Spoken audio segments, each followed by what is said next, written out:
Tässä valvoja-pikaoppaassa esitellään uuden käyttäjän luominen, uuden kohteen luominen, uusien seurattavien yritysten lisääminen ja kutsujen lähettäminen toimittajalle.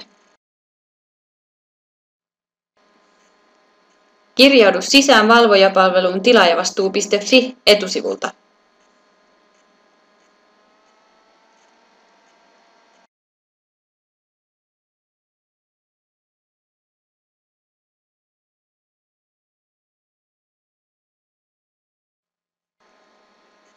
Pääset valvojapalveluun painamalla valvoja-välilehteä oikealta ylhäältä. Valvoja-aloitussivulla avautuu aina automaattisesti omat kohteet, jossa olet itse vastuuhenkilönä. Pääset myös katsomaan muita avoimia tai päättyneitä kohdelistoja.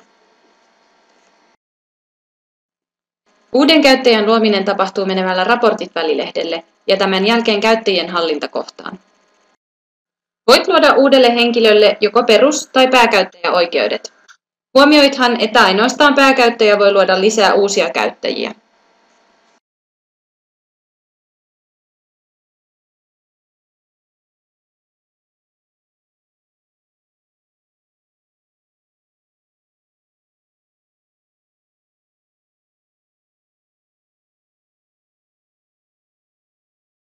Lähetä uuden käyttäjän salasana menemällä tilaajavastuu.fi etusivulle ja paina Unohtuiko salasanasi -linkkiä.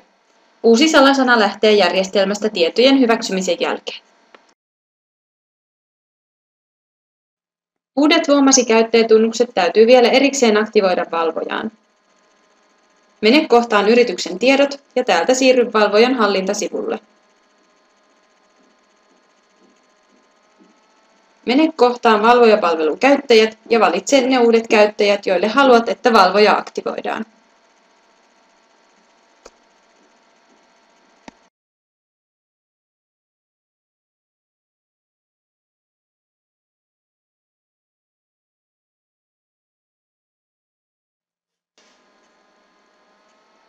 Uuden kohteen luominen käy käden käänteessä.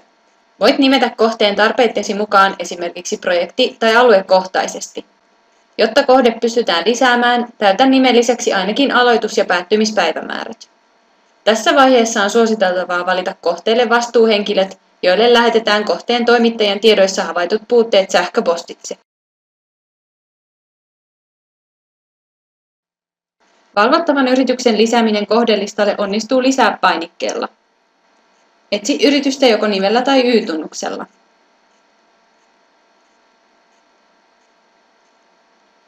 Paina tämän jälkeen oikealle ilmestynyttä symbolia. Lisää lisättävän yrityksen tietoihin ainakin seurannan päättymispäivämäärä. Usean yrityksen lisääminen tapahtuu painamalla lisää-painiketta ja täältä Excel-tuontia. Lataa valmis Excel-pohja.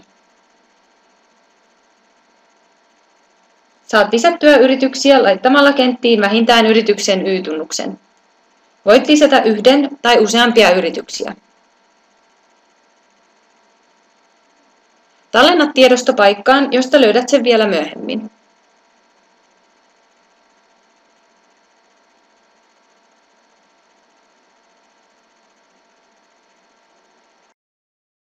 Tämän jälkeen hae tallentamasi tiedosto ja paina Lähetä.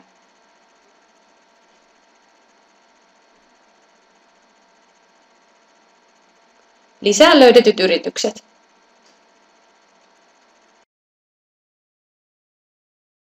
Mikäli yrityksen raportti puuttuu, voit lähettää kutsun toimittajalle palveluun liittymiseksi.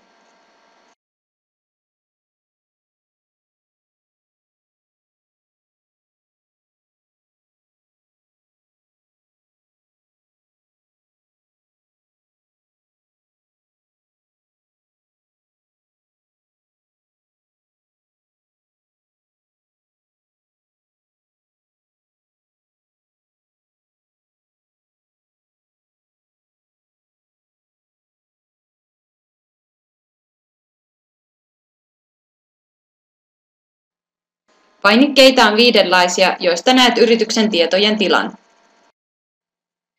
Pääset yrityksen raporttiin, mikäli sen tila on joko OK, selvitä tai vanha.